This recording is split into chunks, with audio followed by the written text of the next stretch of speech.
What's up YouTubers, Johnny DIY here. Today I'm going to be showing you guys how to use this. This is a Basin wrench for plumbing.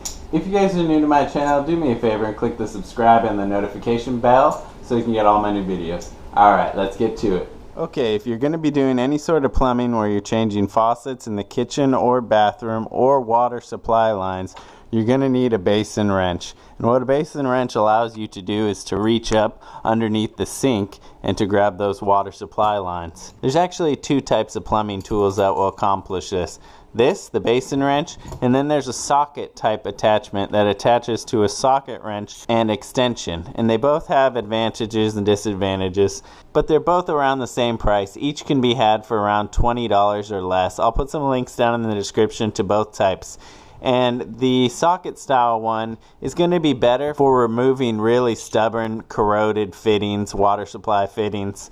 And the Basin wrench works just as well, but it's not as good on those really stubborn fittings. The advantage to this is it's all included. The tool doesn't need anything else. With the socket style, you need an extension and a socket wrench. This is all built into one. So let me show you how it works.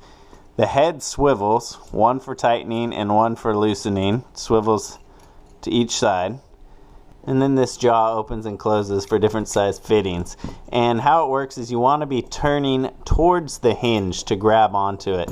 Now an easy way to test it is flip it down and stick your finger in the jaws. And see, when we push away from the hinge, it doesn't grab onto our finger.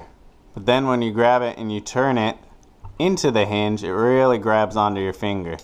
And I also like to just mark on the side, T for tighten and L for loosen. That way when you're underneath the sink you don't have to be thinking about it.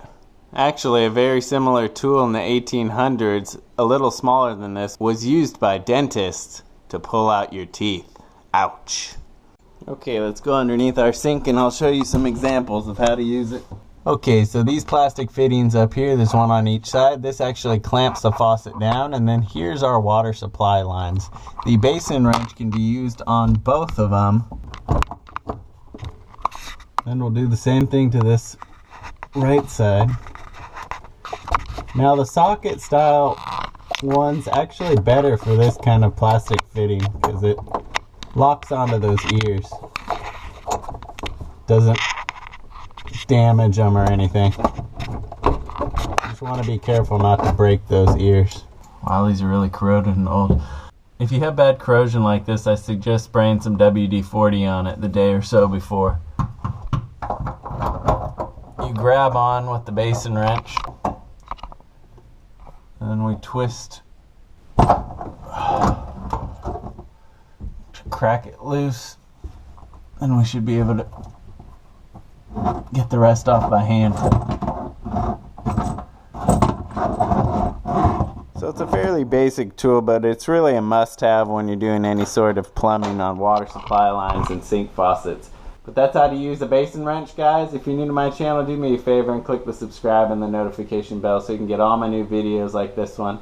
Thanks for watching Johnny DIY, guys. Keep on doing it yourself. Take care.